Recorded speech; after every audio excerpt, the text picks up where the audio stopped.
Hey everyone, Ben Cooper Radio, episode number 267. Sorry, I'm trying not to grin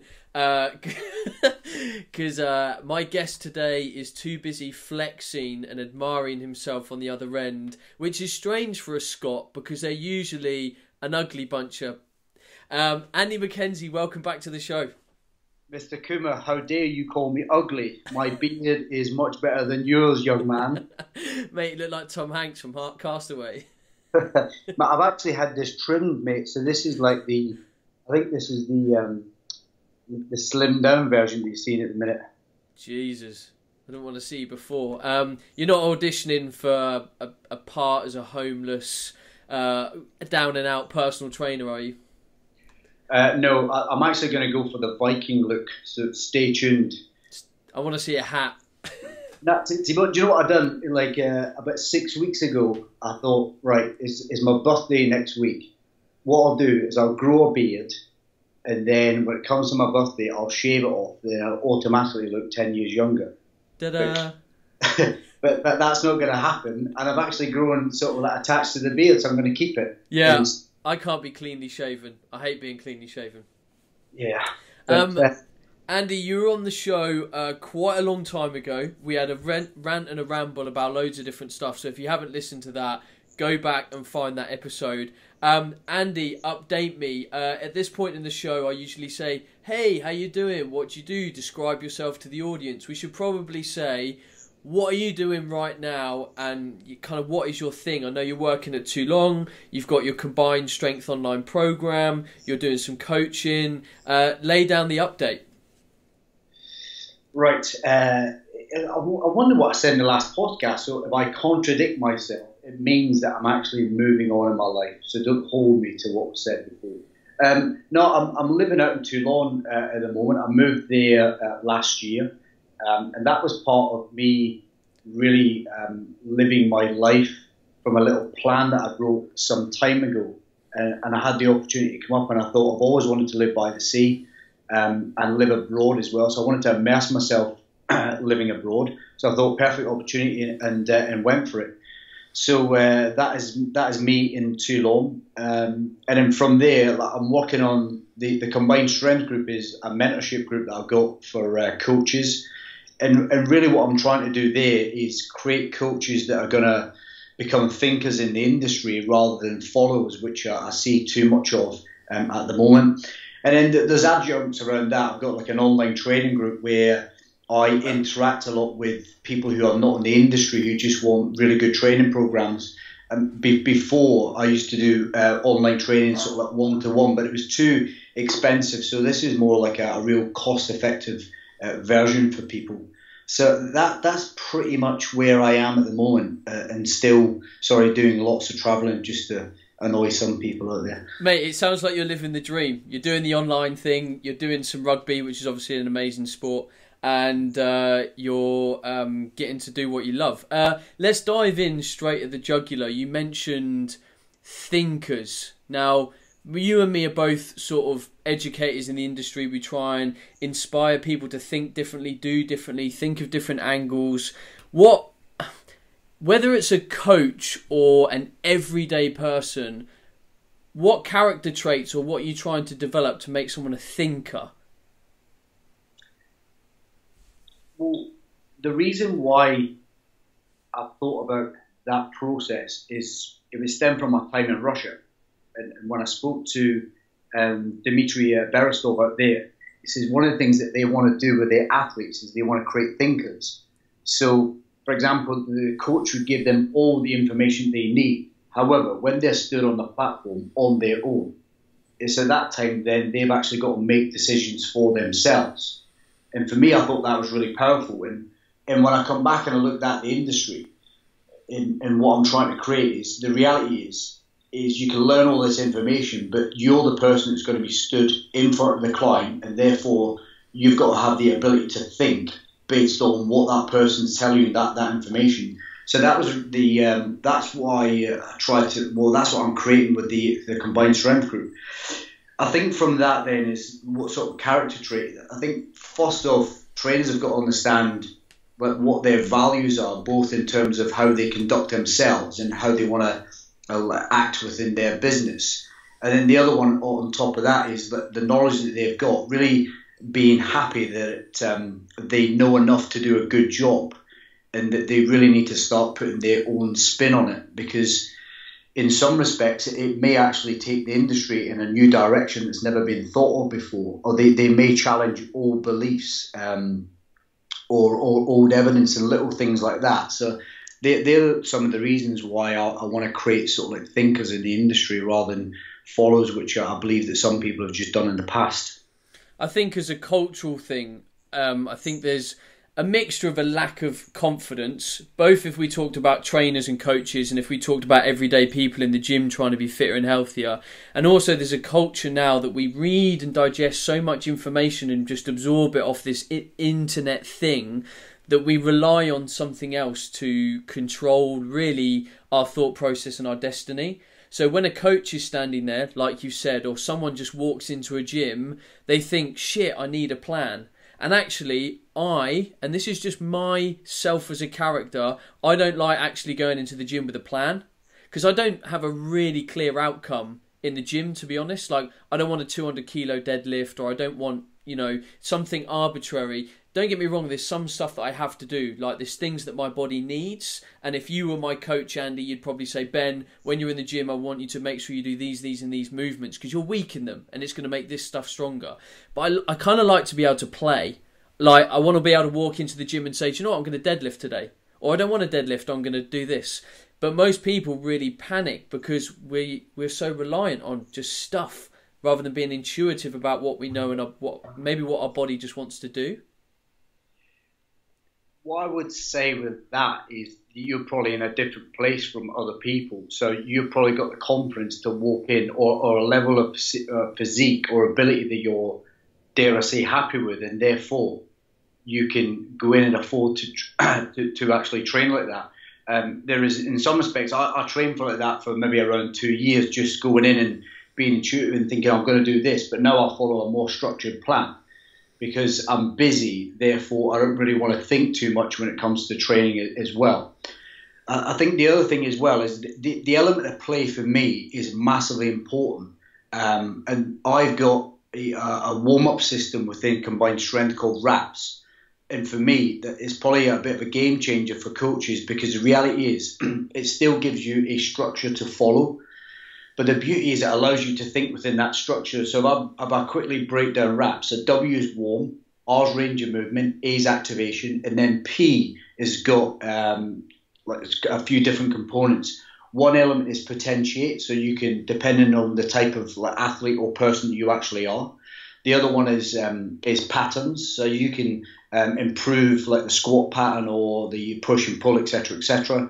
The other one is priorities. So, for example, if you've got genuine issues that are really limiting movement, so for example, if you've got like a really bad back or a really bad ankle or really tight shoulders, then in reality you really should apportion some time to actually improve that. Otherwise, it's going to be that one thing that continually holds you back.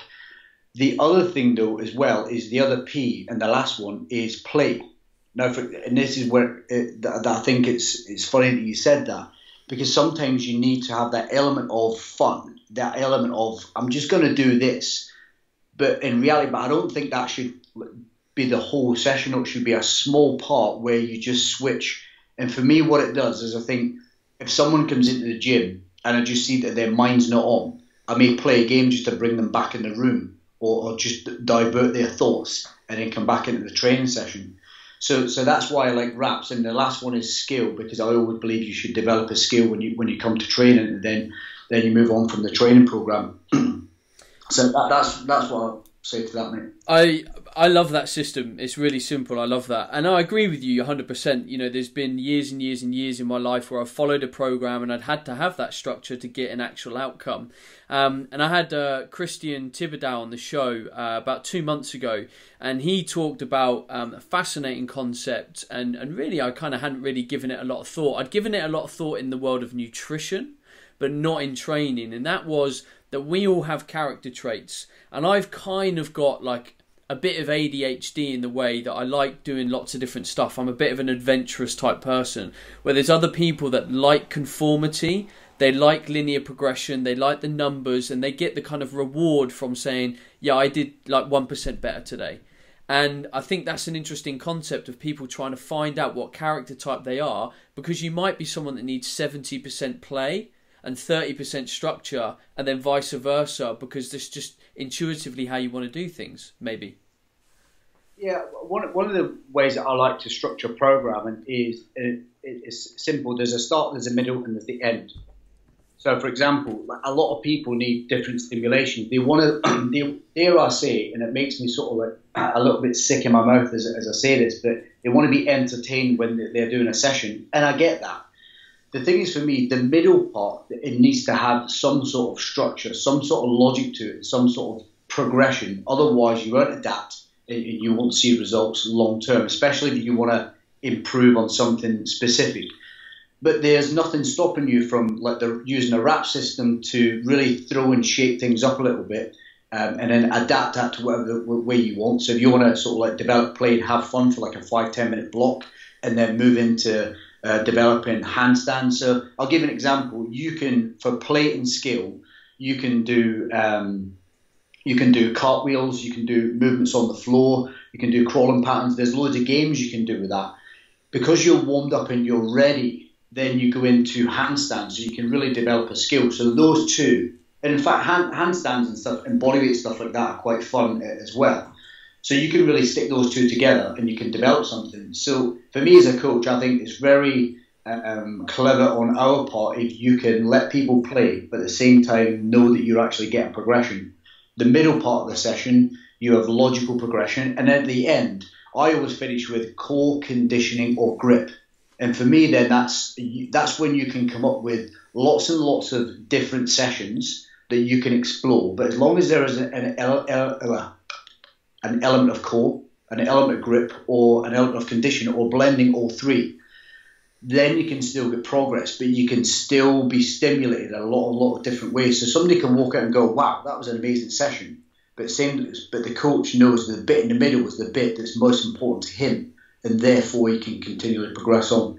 But that's just my thoughts on that, because I realise that people want to be stimulated and they want different stuff, and that's great because that is the world we live in.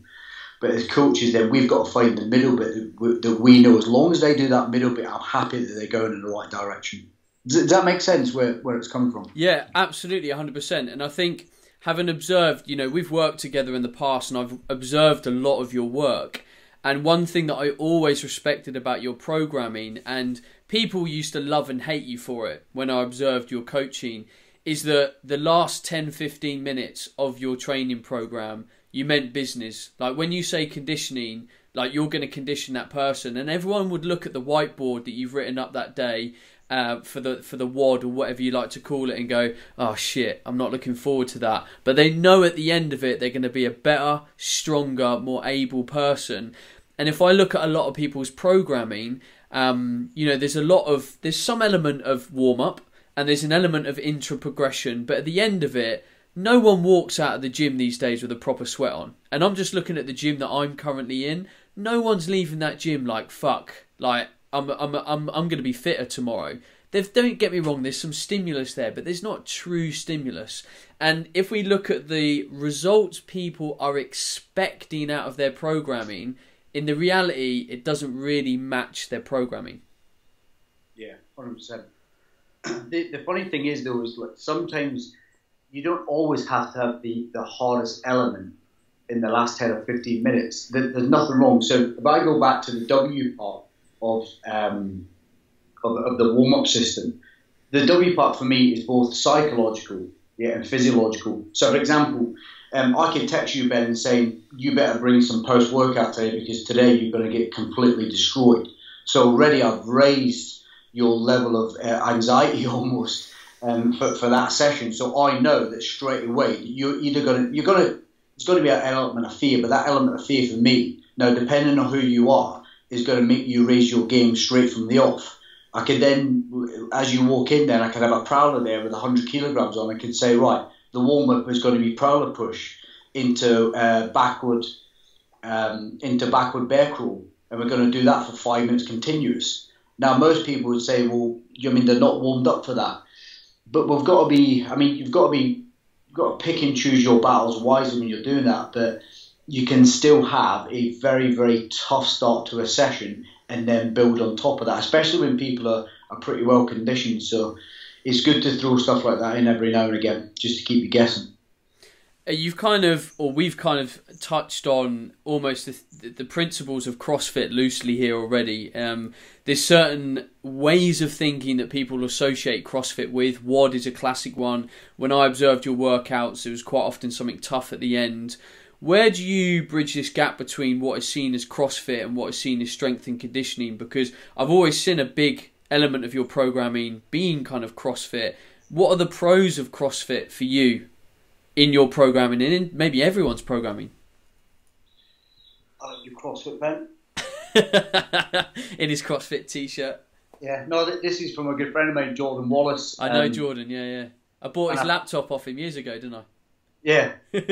So I think I get 10 free sessions with his t-shirt, which is pretty cool. But the thing is, though, CrossFit is now a sport, so it's turned into a beast within itself. And me personally, I think it's done more for the industry than people give it recognition for. There's a lot of trainers who really slag CrossFit off, but then when you look at their programming, it's like 3, 6, 9, 12, 15, 18. They're doing every minute on the minute. They're doing all the things that actually CrossFit pushed out as part of their programming, but they still take the piss out of it. So that's what I really don't understand.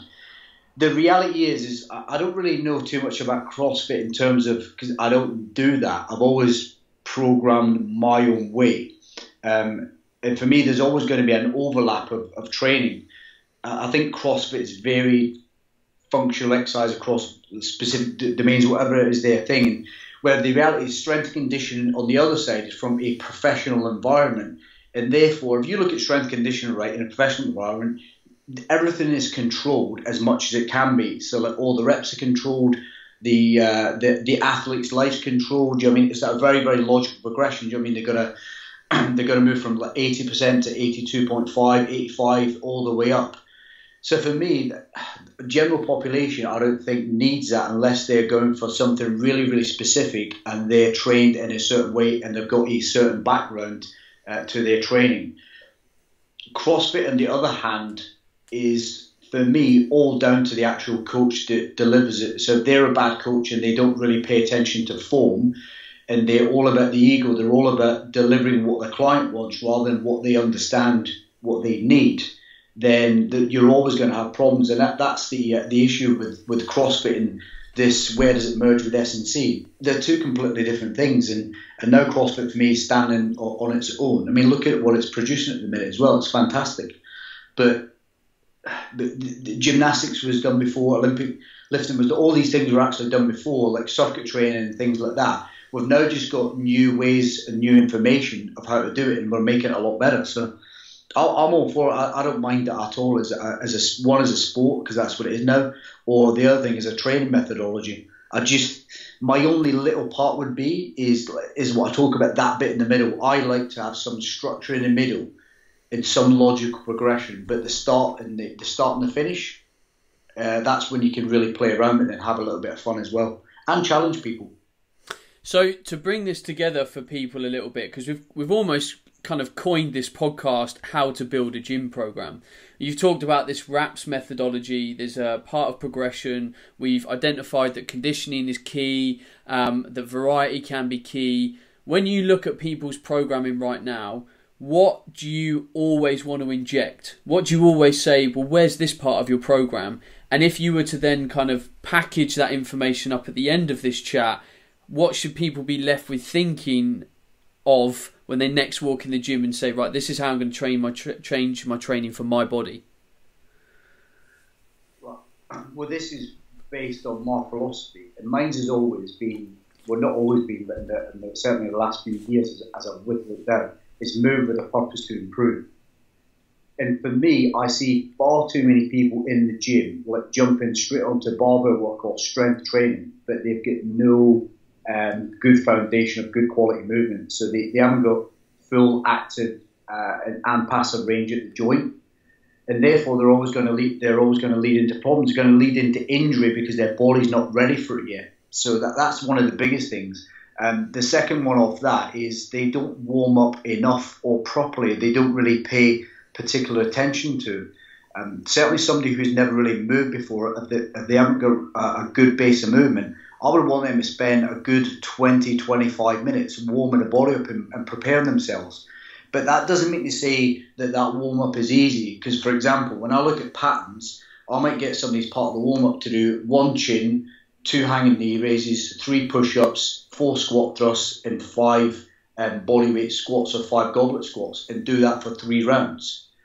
That's if they're ready for that. So don't try and avoid this thing of thinking, a 20-minute warm-up is going to be pretty easy, but the warm-up process should actually have a lot of movement in there, because you're trying to really improve the quality of how you move before you actually go in and stick load on top of that. So I would always do that. And then the other one as well, which I think is really important, Ben, is people need to move more, not just like Monday, Wednesday, Friday, or Tuesday, Thursday, Saturday in that order, but like move for like 10 minutes on a daily basis. I've got 3 coaches that do a great job on Instagram, and one's Grant Ford, another one's Tom Morgan, and another one's Brian Milligan. And it's funny that Brian Milligan actually first heard me on your podcast a couple of years ago, and he's now part of my group. But those guys do a great job on 10-minute mobility movements, which people do every day. And I think that's the little bit that's missing from people's programming, is they don't do enough outside of the gym or outside of their normal training environment and think that what they're doing in the gym is enough, and I don't think it is.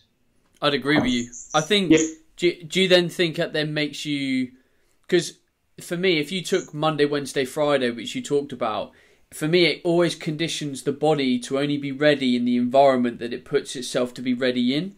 So like, if you go into the gym and you do this process and you do it 3 times a week, and otherwise your body's not kind of ready to perform, for me, that's not making your body built to be like an athlete. Like an athlete should always be like, kind of, I'm going to say 90% ready.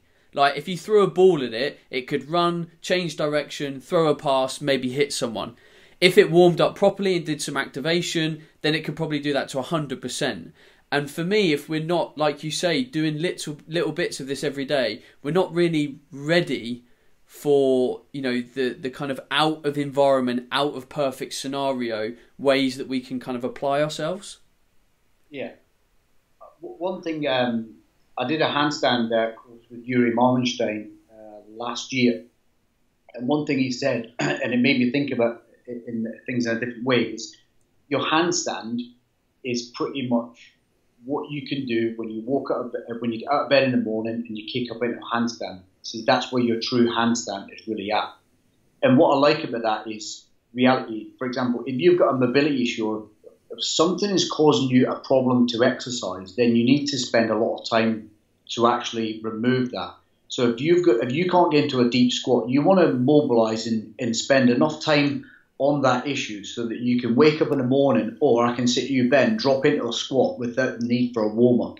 And I think that's one of the things that I see with training is everybody's like, oh, I've got a squat issue, or I've got a hip issue. And it's almost like they put a tag on them. It's like, oh, I've got a hip issue for life.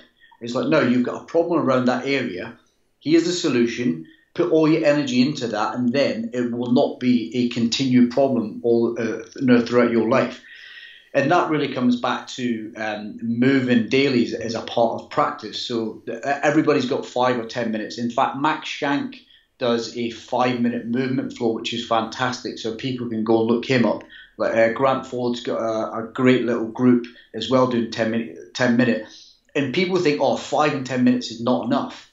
Well, actually, there's a quote from a Slovenian friend of mine, Mark Gorin, which is Sepa Naberi. And it means it all adds up. But those 10 minutes over like weeks, months, and years, it all adds up to much, much better movement. And that's what I'd like people to go away and actually start doing, is what can I do in 10 minutes standing around where I am now? And it probably is going to be mobilizing joints, especially when you get to like a 35, 45, 55 plus like that, that becomes more and more important. And even for me now, movement is a dare I say 41, 42-year-old is more important now than it's ever been. And it's something I try and get people that I work with now to really take responsibility for. You've talked a lot about movement, and at no point have you talked about kind of stretching. I'm assuming that a lot of your kind of stretching and mobility is also always through movement rather than like, right, hamstring stretch, 20, 30 seconds. It sounds like you're actively moving to get the stretch effect. Yeah, you want to load the body in the range that you want to get into. So, for example, like if I want to improve hamstrings, the hips, the groin, then I will literally move into a deep squat. But when I say that, I want to drop into a squat. I don't really want to worry too much about what my upper half's doing, my spine. I really want to concentrate on the lower part. And from there, then I'll move into left and right Cossacks to try and move in that range. And if I want to stay in range for a little bit longer, then I may stay in there 5 to 10 seconds, but I still want to move in and around that. I don't really want to sort of stretch one area and then think that's going to work, because the body doesn't work like that. We're a moving, living being, so therefore we need to continually move and get into position. The other thing as well is, I think it's important. So one of the easy things is, if you've got a problem with your squat, for example, is drop down on the floor, get down as deep as you can, and then just listen to your body. Your body will start telling you where you're tight. Your body will start telling you where you're weak, for example, you can't get out of the squat. And that's some of the things you can actually look at. If I drop into my squat and I pay attention, I know that my groin is tight, but then my, adductors are weak. And right. Again, if I listen, I know that, and I think a lot of people can do that. And I know that there's a bit of an issue with mobility of the spine and stuff. But like you say, if you just drop in and you're present, you do pick that kind of stuff up. But really, we're used to being told where the problem is rather than just actually being present and listening. And the chances are, it's like nutrition and health. Like if you ate a meal and it made you feel tired, well, listen to your body. There was something wrong with that meal that you just ate, and you're trying to get people to do the same thing. Just be present about the movement, and then be realistic and honest about the solution to that problem. One of the things from that, though, Ben, is you can only listen to your body when someone really shows you how to listen. And I don't want to sound like I'm some sort of like tree-hugging monk and stuff like that. I've actually said that. I think you need to spend time with a coach to really make you aware of your body a little bit more. So the more you're aware, the more you understand. Pardon me. And the more you understand, the more you can genuinely listen. But that takes time. That's a process that everybody's got to follow. But I dare say, for somebody out there who's struggling, it might just be like one session with one person just to make you understand a little bit more, so you can walk away and go, oh, okay, if I keep on doing this, or if I'm getting this type of feedback from my body, this is what I'm going to do with it. So it's important to really be taught and then listen after that. Otherwise, I think sometimes you can run into trouble.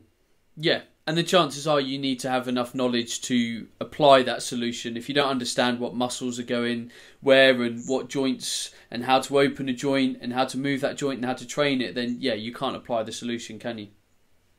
Do you know one of the big things is, and this has become like more and more apparent in the online training group with, dare I say, normal people, like not trainers, just guys and girls who love training, is I'm trying to move away of like if they miss a workout and like they're almost like, oh my god, it's like the worst thing they've ever done, and it's like, oh, if I miss that one, can I do a catch up? And I'm trying to get people, just don't worry about it, just move on to the next session and then focus on that, because people are trying to get like the perfect workout, or for example like the perfect rep scheme, or like what's the number of reps that I need to do this? Well, it's like, well, do as many as you can. And then record that, and then next time you're in the gym, either add weight or challenge yourself to do more. I mean, I want to encourage people just to really start and get momentum going, because as soon as they hit a block in the road, then they can come back to somebody who they perceive as an expert and say, this is what I've been doing thus far, can you help me go to the next level, rather than just stopping because they're unsure because a lot of time, I mean, training isn't dangerous. Do you know what I mean? If you program, for example, 10 reps and you do 12, it's not gonna kill you. It's not gonna injure you in the way that some people actually make out. People have just got to not be afraid of doing a little bit more and just like challenging their own body, because we're all different and we all react and respond in different ways. It's quite a similar approach to my group coaching, so my nutrition coaching, Fat Loss for Life. I set the tone that no one's allowed to ask a direct question without first having thought about the solution themselves. So they're not allowed to say, Ben, I'm going to go to the gym, what shall I do? They're allowed to say, Ben, I'm going to go to the gym, I was thinking of doing X for my warm-up, X for my exercises, but I'm not sure about this, this and this. Does this sound like a good workout? What would you do? So for me, I've then forced them already to think, and then I've added to their repertoire of information, and then the next time they think on their feet, they've got an extra 10, 20, 30% more knowledge, rather than just being told what to do and then having to be told what to do the next time. And for me, then I've empowered them, and you kind of picked up on that at the beginning, and it's kind of where this podcast has gone about, is about building the knowledge so that when you're in that environment, you can create what you need to create by just spending a little bit of time thinking about what it is, the outcome that you want. Yeah. Do you do that in a way then that after a certain period of time you want people to always leave the group and get on with it? 8 weeks. I have people for 8 weeks and they're gone. Yeah, I mean, because I'm trying to challenge people that after 12 weeks to really take the 3 stages of program that I run through and say, look, you can go back and you can repeat that and just add weight. Or you can just change these finishers. I mean, I've got finishers with different names and stuff like that as well. You can, instead of doing tailspin 24 days, you can do it here. I mean, you can do like stretch Armstrong here. You can push it here. I want them to sort of take a little bit more ownership and more responsibility and saying, just get out there and do it. And then when you come to like a genuine, like massive plateau, then you can come back and we can have a conversation. But until then, a lot of people can take stuff and just and reuse it time and time again. But it's good that you do that for 8 weeks. I think a lot more trainers need to spend time doing that. And I know it's something that Jamie Alderton does as well, as he tries to train people out of needing his services, which I think is it's a very, very humble's not the word. I think you've probably really got your ego in check if you can actually do that. If you're strong enough of character to actually say, look, it's 8 weeks, I want you to go away and just crack on and do it yourself. Yeah, well, if anything, I'll try and do it way sooner than that, because I don't want there to be a panic anywhere near the 8 weeks. For me, I'm a coach, so it's my job to impart my knowledge on someone else to empower them to be able to do it themselves. And it's part knowledge. So I'd say in our coaching, I give 30-40% knowledge in terms of what they actually need, and the rest is actually probably the confidence and self-belief to actually apply it. Because most of them know it. Like most of us, if someone comes to you, they know roughly, in some way, kind of what to do in the gym, to a certain degree. When people come to me, they kind of know what to eat. Real food, portion control, get to bed on time. But it's tightening all that up and then giving them the confidence to say, dude, you know this stuff. You know it. And here are the environmental blocks that we need to go out and sort to stop you kind of having these relapses. And that's another big problem, another big component, is being able to build your environment at home, in the gym, at work, so that it leads to you making positive changes all the time, rather than other people or situations holding you back. Yeah, good point, mate. I was smiling here because I've seen some people in commercial gyms, because ever since I've closed down the lab, I've done a lot of work, well, not a lot of work, I've been training in commercial gyms, and you just see people sadly walking around aimlessly.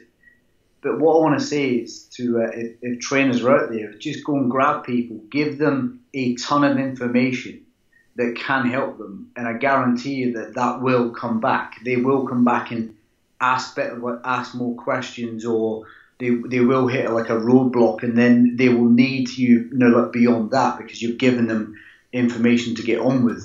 But it's an interesting thing. I know we spoke before, but probably one of the best things that people can do at the minute is learn to ask really good questions as well. It's one thing that I find when I'm taking seminars, and when people come onto my workshops, they come onto the workshop without really any questions, and I want people to sort of like turn up with at least 3 questions to ask, so they can walk away with at least some knowledge that's actually applicable to themselves.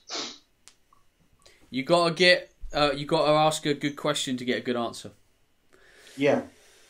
Andy, thank you very much for being on the show. We should wrap this up because, off air we've been rambling for an hour now, and I will respect your time, sir. You've talked about combined strength, your coaching, your kind of, I'll call it semi-active on social media. You go through spurts where lots of stuff comes out and then you kind of hibernate and travel, which is obviously awesome. Let people know where they can find you so they can go and follow your pearls of wisdom as of today. Ben, there's a difference between private life, public profile. And I know you've got trainers on here. I think it's genuinely important that people need a little bit of time away from social media. Because if you think about it, there is no break for us. There is no let up. So you've got to respect yourself from that and remove yourself and really leave people wanting a little bit more. So if there's trainers out there who are stuck in that cycle of, I've got to be on all the time, you actually don't. You need to come off and give yourself a little bit of a break. However, you can find me on pretty much Twitter, Instagram and Facebook at IamMacFitness, and also Combined Strength. And the only website I've got at the minute is combinedstrength.com. You can reach out to me on there and pretty much ask me anything, and I'll try and get back to you as soon as I can. Awesome. Well, Andy, thank you very much for being on the show again. Pearls of wisdom as ever. I think more than anything, I think hopefully this show is just giving people something to think about. Not necessarily, oh my God, I'm not doing that, but thinking about your programming, thinking about the outcome that you want, thinking about the effort that you're applying, because we cannot get away from the fact that if you want a certain outcome, there needs to be a certain amount of effort applied.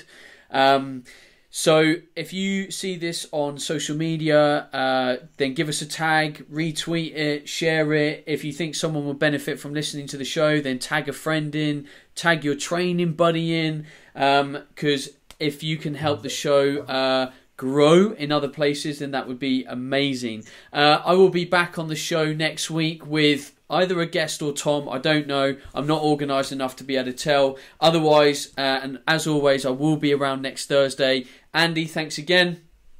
Cheers, buddy. Thank you very much. And thank you all for listening. Make sure you do go and find Andy online. Andy McKenzie, aka Iron Mac Fitness. Goodbye and stay awesome. Hey everyone, Vancouver Radio, episode number 266.